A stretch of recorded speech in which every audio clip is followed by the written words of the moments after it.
I think one of the best things about Anchor is for somebody that was a little nervous going into their podcast, first recording their podcast experience. It gave me all the tools necessary to record my own podcast. It gave me sound bits. It gave me recording tips. It gave me everything. So I would recommend Anchor to anybody who's a first-time podcaster or a veteran looking to expand their brand. In order to get Anchor, you can either download the Anchor app from the store, from your phone's store or computer store, or also go to anchor.fm to get started. Welcome to the Syracuse Lacrosse Podcast. I'm your host, Dan Hamer. Today we're going to be recapping the Binghamton game. This was a tune-up game of sorts. This is the game where I expected them to win, and they did. This is a game where I expected them to win by a lot, and they did as well. It's a big time tune-up game. Get guys reps that don't usually play. You're going to see that in the box score. You're going to see guys like Owen Seaball, Andrew Kim, others that score goals that generally don't score a lot during the season, but will get playing time during these games. But they'll play a big role down the road. So look for that. Binghamton scoring, they had three guys score. It looks like Justin Redorka, if I pronounced that right, Daniel McKinney, Jackson Rieger. Those three had goals. Justin Redorka had 2 goals. Daniel McKinney and Jackson Rieger each had 1 goal.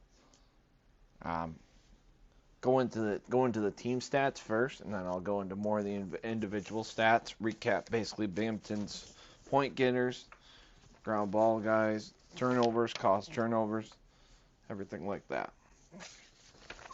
So we're going to the team stats first. 2 stats I look at that we'll get to at some point. Ground balls and face-offs. We're going to see a dominance by Syracuse in both of those, as the final score of this game was 17-4. First, I like to go through the shots, and then I like to go shots on goal. Syracuse had 55 shots, 35 of those being on goal. Binghamton had 21 shots, 15 of those being on goal. So if you look at the percentages on that, Binghamton had a better percentage of shots on goal versus shots.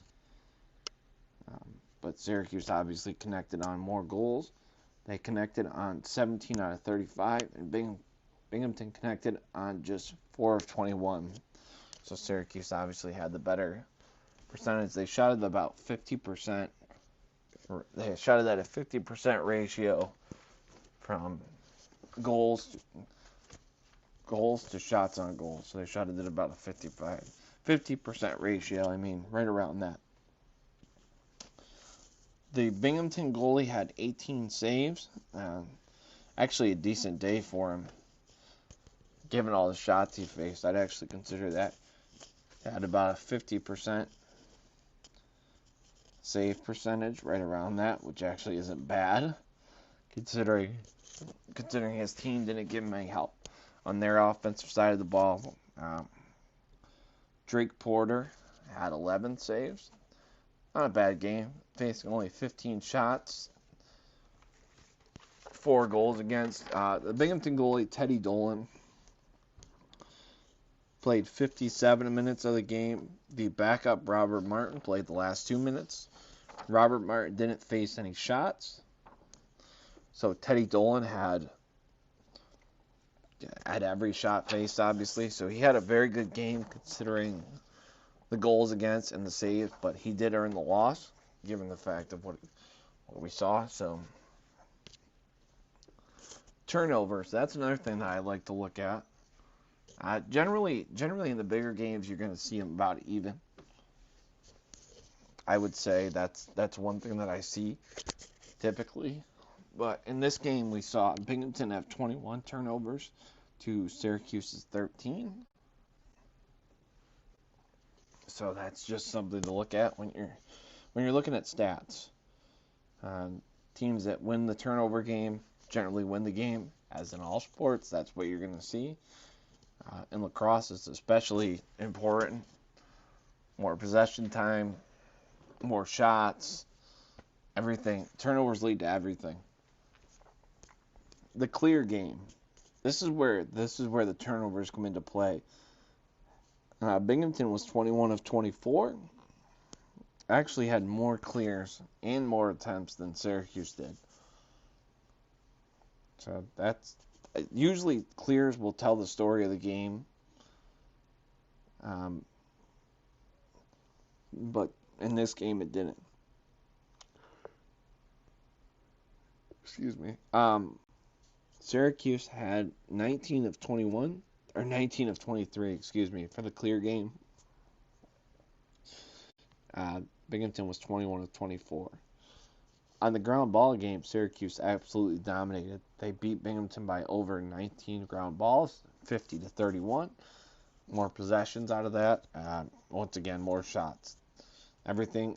Ground balls lead to everything in the game of lacrosse. You're going to have more shots, more possessions, more extra man opportunities. You get the more ground balls. You force a turnover to be, you force a penalty to be called. Excuse me. The thing that plays into ground balls is face-off. Syracuse absolutely dominated that, which I expected them to. So that's not a bad number to have. They actually won that 21-4. So you're going to see that number played into the score of the game. Obviously, Binghamton had 4 goals, so they won 4 face-offs. Think about it that way. Not that those face-offs turned into goals every time, but generally the team that wins the face-off will get the possession for a while, so think about it that way. So now we're going to go into some individual stats about the game. Once again, as I said before, we're going to go through Binghamton stats first, then I'll go through Syracuse. I'll give some grades after that, and then I'll generally talk about the game as a whole. Some things to look forward to in the next game. Some things I didn't, or before that, I'll talk about some things I didn't like. Some things that I actually really liked. Because there's a little bit of both. So, for Binghamton, we'll go to Binghamton stats first. Justin Riorca, player of the game for Binghamton.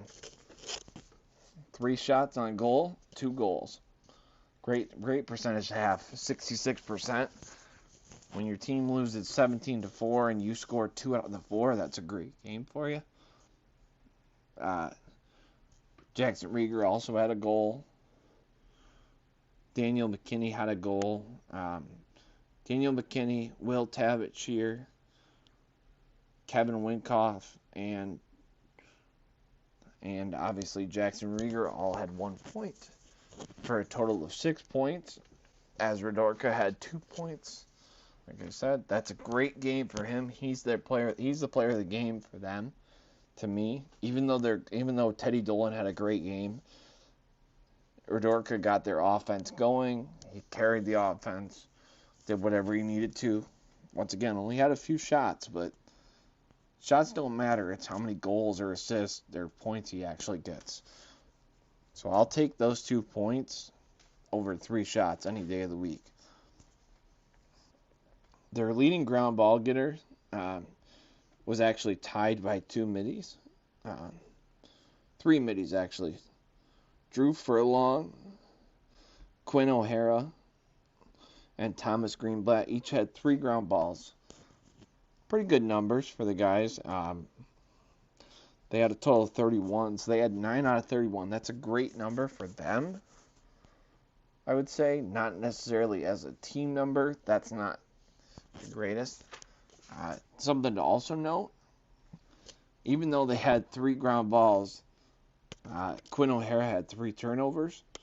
Thomas Greenblatt had 2. And then Drew Furlong actually had 0. So that's a great number for him.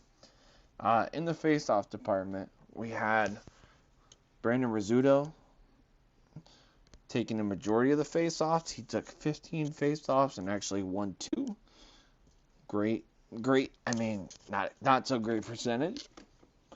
His backup, Matthew D'Souza, went 2 of 9 attacks. Absolute dominance by Syracuse on that sense. Well, they had 2 penalties per game, totaling 1:30. One by Sean Quigley, the other by Drew Furlong. Something to note also, the attendance in the game was 3,164. Before we go to Syracuse stats, I always like to point out the attendance because there's a difference to me in lacrosse versus anything where the fans play a role. Like if I'm the Syracuse fan base, my team scores a goal, I do what's called we are, and you would do the SU. So they do that 3 times after every goal, which is a great tradition in lacrosse, and I love the fact that they do it. There are a couple people that start that, but that's an interesting side note. I always get sidetracked when it comes to that because I think of things on the run as I do it. And I love the fact that there's a We Are SU chant. I love the fact that it starts from one of the parents. They react to the crowd. We are. The crowd says SU. Parent says we are. The crowd says SU. 3 times that goes on. Every goal. But it's a great way to get the fan base involved because it keeps them energized. You know, they yell SU even louder every time the goal is scored. So that's a great number to have. So after that interesting sidebar, if you find that interesting, some people do. So I always like to point that out. Let's go to Syracuse's stats. 2 leading goal getters today, Brendan Curry and Griffin Cook. Now, Brendan Curry last week against Colgate only had, let me just make sure that I get this right, actually had 2 goals, so he actually had a pretty good game. I know I criticized him, but decent game. But stepped up a lot better. The midfield line as a whole stepped up. Tucker Dornovic actually had a goal and an assist. And then Tromboli had 2 goals for 2 points. The leading point getter actually was tied for the attackman. Griffin Cook had a great game. He's truly stepped up this year as a whole, basically becoming one of the leading point getters on this team, assist-wise, pass-wise, everything, just point-wise. He had 5 points today. And number 22, Chase Scanlon with another great game. You remember last week against Colgate, he had 7 goals. This week he only had 2 goals. I say only in air quotes. He had 3 assists, though. So a great game from him, getting everybody else involved. He's one of those guys that if I'm looking at it on a scouting report from the Binghamton side, I'm circling his number and I'm saying, I'm not letting him beat us. I'm gonna make the Griffin Cooks of the world, the Stephen Rafis of the world, anybody else on the attack line beat us. So that's something to look at when you're looking at it, numbers wise. Now, we're looking at points. Like I said, Griffin Cook and Chase Scanlon led the attack line with 5 points apiece. The top point getter for the midfield line, though, was actually Brendan Curry. 3 goals. Not really a lot of assists from the midfield line that I see. The second line of middies actually did a better job, in my opinion. I know I highly criticized the first line, but all the praise I heard was that the first line was great. They can compete with anybody. And here I see guys like Lucas Quinn contributing, I should say, with 2 points. David Lipka had 2 points. Jacob Buttermore, one of my favorite players on this team, had 1 point. But my favorite player of this team, and I don't think he gets enough praise, and I've talked to people about this, is Peter Dirth. He is a guy that does everything for this team. He's a defensive midi, but today, again, he had another goal. And I believe, if I'm looking at it right, he had one last week as well. Yep, he did. He's a defensive midi, but he does everything for this team. He plays every face-off as a wing. Like, just a guy that does it all for you. He's that glue guy in basketball. He's the guy that's not going to get a lot of goals, but when he gets a chance to shoot, he puts his shoulder down, he lays into somebody, knocks somebody around, and then shoots. He actually had Dearth had 2 ground balls today, but he actually wasn't the leader. The leader in the clubhouse was Jacob Fopp. He's also a face-off guy. He went 8 for 10. Danny Murillo went 7 for 9. But the story of the game for me was Nate Garlow. Now, Nate is a local kid from the Marcellus area. A third-string guy, but a guy that plays a role on this team. In games like this against Binghamton, this is a perfect time to get him in. Get him some confidence. You know, you may need him down the road.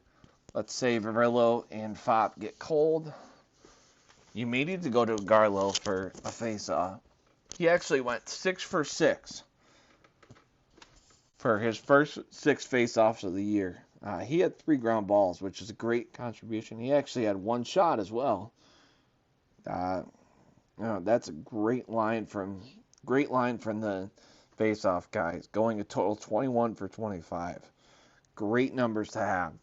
Now, in the cause turnover side, I give a lot of credit to this guy every time, and I have to give a shout out to one of my friends who's a season ticket holder who told me about this guy's riding ability. Griffin Cook plays probably the hardest ride that I've ever seen, or that I've seen from a while in a Syracuse player. He's a guy that full-on sprints to the corner. You know, you see guys jog. You see guys take it easy. And I don't see Griffin Cook do that on any play. He's a guy that will catch up to a midfielder, check the ball out of his stick, scoop it up, and now he's got a ground ball. Huge game from him. He had 2 cause turnovers. He actually was tied for the lead with Drake Porter and Grant Murphy. Now, Grant Murphy is somebody who has stepped in. Nick Mellon, the starting defenseman, number 11, starting close defenseman, has been out for the past, didn't play this week. Probably looking to not to play against Army. He'll probably be a game time decision. I expect him not to play. I expect them to just rest him and let him be ready for their ACC schedule when it comes up. Anyways, back to Grant Murphy. He's a guy who plays defensive midi on the pole, but definitely stepped up today against Binghamton. He had 2 cause turnovers. That's a huge number to get. He also had 2 turnovers, but I can deal with the turnovers as long as he equals that amount in cause turnovers.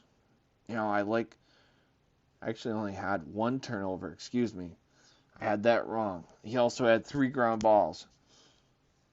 So look for that. But they had 12 cause turnovers, which is a great number to have. So I like this. I like the way that they came out today. The grades that I'll give this team as a unit, I would say the attack. Once again, the attack stepped up on this team. They totaled the starting attack for Syracuse. Once again, totaled 12 points out of 27. That's just about, you're looking at about half the points. A little under 50% of the points. It's a great number to have. I'm going to give them actually a B+. Given the fact that it was Binghamton, I don't know if their grade should be lower, but to me it's a little lower than it could be. The midfield line, Jamie Tromboli, Brendan Curry, Tucker Dornovich, I'm going to actually give them a B again. They played better, but once again, because it's Binghamton, I expected better. I expected them to rebound, so I'm not going to give them a great goal, a great grade, just because they stepped up against the team that they should be. The unit that gets the A for me this week is the defense. playing against the Binghamton team, I know that they should win. I guess I know that they should win by a lot, but this defense truly stepped up today, and they without Mellon, they really stepped up. You had guys taking over the defense like a Brett Kennedy who moved to close defender off opposite defender. He was the guy that really kept this team going today. He was the defensive captain along with Peter Dirth, but Kennedy makes this team go, in my opinion. He's the guy who can be a Joel White of sorts from years ago that some people will remember. He's a one-man fast break. If he gets the ball down at the goal line, he can go to the other goal line. He's that quick. One of the faster defensemen that I've seen all year so far. So huge credit to him for controlling the defense, calling plays. Also, huge credit to Drake Porter. 11 saves, 4 goals against. That's a great number to have. So, it's a great team.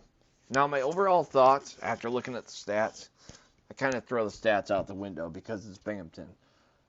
The thing that I saw is this team is starting to gel under March's system. The faceoffs once again dominated, which I think everybody can remember last year. That was the biggest concern. Are we going to win a big faceoff? Can we win the faceoffs when we need to? And I think so far, through 2 games, I know it's only 2, but we've seen them dominate the X. We've also seen this attack get more points than I thought they would. I thought the midfield line would be about even with the attack, but the attack is taking the lead for points.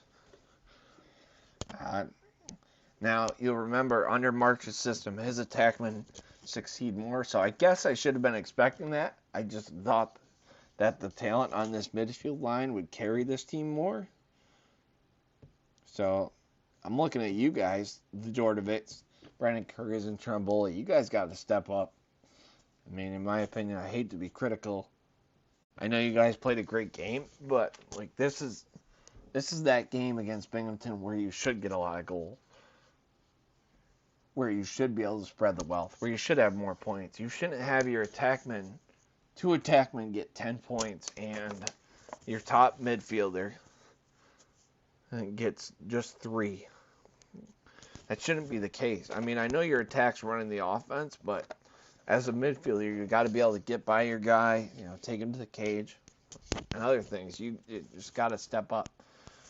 I will say, like I said before, I like the attendance number. I would like to see it a little higher, but it's Binghamton, so I don't expect it to be that much higher.